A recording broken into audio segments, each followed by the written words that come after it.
بازار جاتے ہیں تو بازار کی دعا جو چوتھا چارم کلمہ ہے اس کو پڑھنے کا تنقید کیا گیا ہے، تاکید کیا گیا ہے کہ اس کو پڑھتے جاؤ۔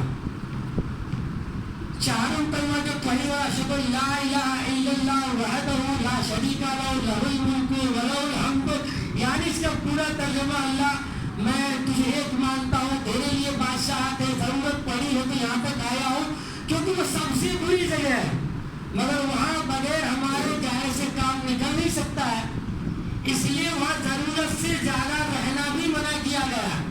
اور یہ ایسی جگہ ہے کہ جتنا ایک نماز کے بعد دوسرے نماز کے انتظار میں رہیں گے تو جب تک رہیں گے تب تک رب تبارک تعالیٰ ثواب عطا فرماتا رہے گا۔ سبحان اللہ سبحان اللہ۔ اس لیے کہا گیا ہے کہ مسجد میں جب آؤ تو اعتکاف کی نیت کر لو، کیونکہ اعتکاف جب تک معتکف اعتکاف میں رہے گا اگرچہ ان کی ہوا خارج ہو جائے تب بھی اعتکاف کا ثواب ملے گا۔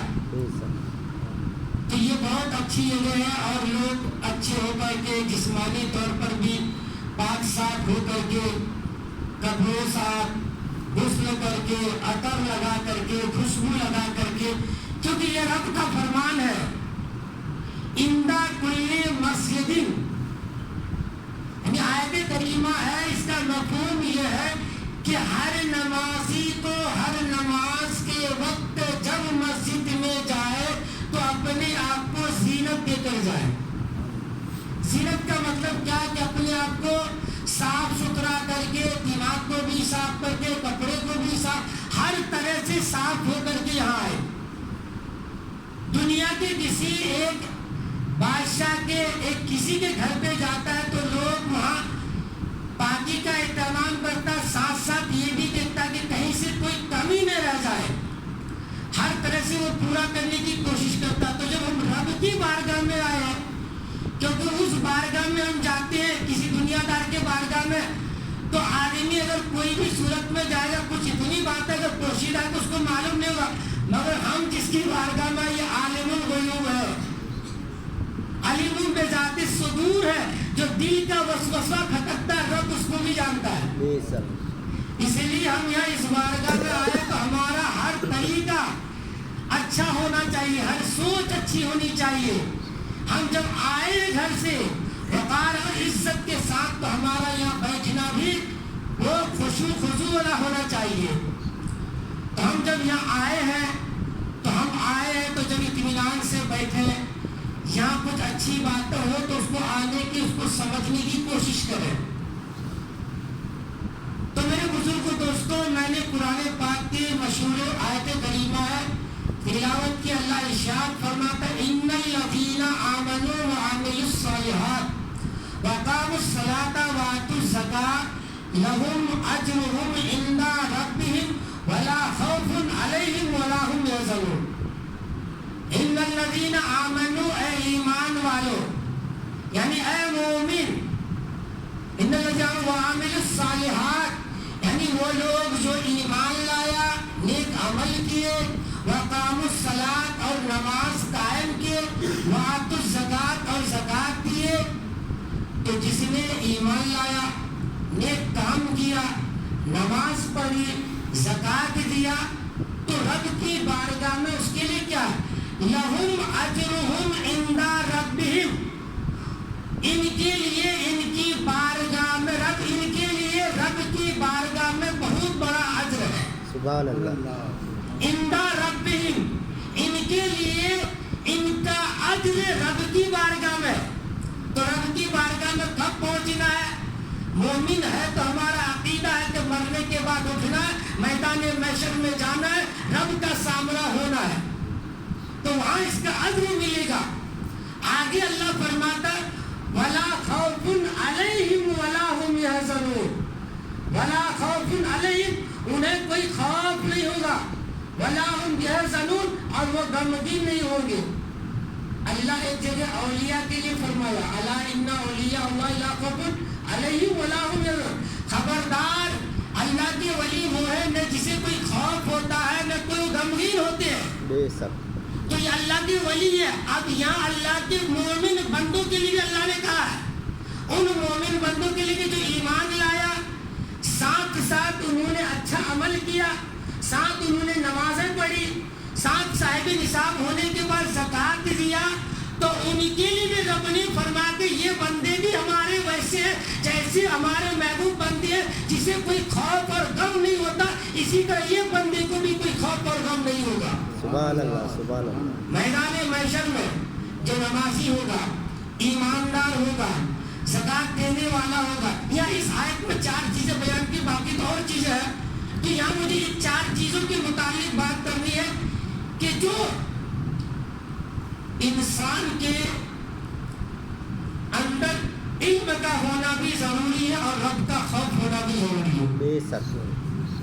جن کے اندر یہ 2 بات ہوں گے وہ کبھی گمراہ بھی نہیں ہو سکتا ہے اور کبھی وہ لاپرواہ بھی نہیں ہو سکتا ہے۔ ساتھ ساتھ علم بھی ہونا چاہیے، رب کا خوف بھی ہونا چاہیے۔ تو جو انسان نمازی ہوگا، زکوٰۃ دینے والا ہوگا، اچھا عمل کرنے والا ہوگا، ساتھ ساتھ مومن ہوگا، کیونکہ ایمان سب کی در ہے۔ اگر ایمان نہیں ہے تو عمل بھی بیکار ہے، نماز بھی بیکار ہے، حج بھی بیکار، زکوٰۃ جتنی بھی چیزیں ان سب کی بنیاد ایمان ہے۔ اگر ایمان ہے تو یہ سب مکمل کام آنے والا، اگر ایمان نہیں تو پھر کوئی چیز کام آنے والی نہیں ہے۔ بے شک۔ تو قیامت میں اللہ کی بارگاہ میں جب ہوگا، حاضر ہوگا، تو جو مومن ہوگا تو وہ کوئی اس کو خوف نہیں ہوگا، کیونکہ خوف اسے ہوتا ہے جس کے پاس نماز نہیں ہے، کہیں ایسا نہ ہو کہ پھنس جاؤ۔ وہ تو رب کا کرم ہوگا کہ اگر رب عدالت پہ آ جائے تو ایک بات پہ بھی پکڑ لے گا تو چھوڑے گا نہیں، کیونکہ رب کا فرمان ہے ان بطش ربک لشدید، تمہارے رب کی پکڑ بہت سخت ہے۔ بے شک۔ جب بھی پکڑتا ہے تو پھر وہ چھوڑتا نہیں ہے۔ رب کا فضل ہو جائے گا تو 1000 گناہ کرنے والا ہوگا تو رب کا فضل ہوگا تو پار ہو جائے گا، اور جب رب عدالت پہ آ جائے گا تو پھر ایک بھی گناہ ہوگا تو جب پکڑ لے گا تو پھر چھوڑنے والا نہیں ہے۔ تو یہ جو بندہ ہوگا، مومن ہوگا، نمازی ہوگا، تو رب کی بارگاہ میں حاضر ہوگا تو انہیں کوئی خوف نہیں ہوگا۔ کیا چیز کا؟ کیونکہ یہ نماز کے مطابق تو نماز اس کے پاس موجود ہے، روزہ کے متعلق ہے تو روزہ موجود ہے، حج کے متعلق ہے تو حج موجود ہے۔ تو جس کے پاس تمام فرائض کا خزانہ ہے، تمام نوافل کا خزانہ ہے، نیکیوں کا خزانہ ہے، تو وہاں اس کو خوف نہیں ہوگا۔ کیوں؟ اس لیے خوف نہیں ہوگا، خوف اس کو ہوگا جس کے پاس نماز کی دولت نہیں ہے کہ کہیں رب پکڑنے لے۔ خوف اس کے پاس ہوگا کہ جس کے پاس مال تھا، زکوٰۃ نہیں دیا، کہ کہیں رب پکڑنے لے، پوچھنے لے کہ میں تمہیں زکوٰۃ کیوں نہیں دیا۔ خوف اسے ہوگا کہ جس کے پاس اچھا عمل نہ ہو، نماز نہ ہو، نیکیاں نہ ہو، تو وہ اس کو خوف ہوگا۔ مگر اللہ کے محبوب بندے وہاں بے خوف کیوں ہوں گے؟ کیونکہ نیکیوں کا خزانہ اس کے پاس ہے، بے شک بے شک۔ اور یہ غمگین بھی نہیں ہوں گے۔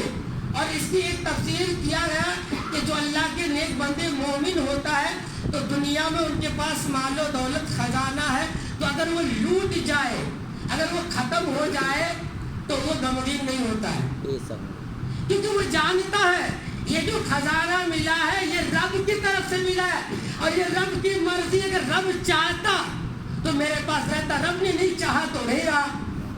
تو جو اللہ کا نیک بندہ ہوگا، اور اللہ کے محبوب بندوں کی ایک علامت یہ بھی ہے کہ بندہ رب سے راضی ہو جائے۔ حضور شیخ الاسلام فرماتے ہیں کہ بندے کی جو اچھی نیک صفتوں میں پہلی صفت جو ہے کہ بندہ رب سے راضی ہو جائے، اور آخری مقام یہ ہے کہ رب بندوں سے راضی ہو جائے۔ سبحان اللہ سبحان اللہ۔ بندہ رب سے راضی ہو جائے تو اب ہمارے اوپر کوئی پریشانی آئے گی، ہم غربت کے شکار ہیں، پریشانی میں بلاؤں میں گھیرے ہیں، تو ہم ہمیشہ یہ کہیں گے جو رب کی مرضی میں ہماری مرضی۔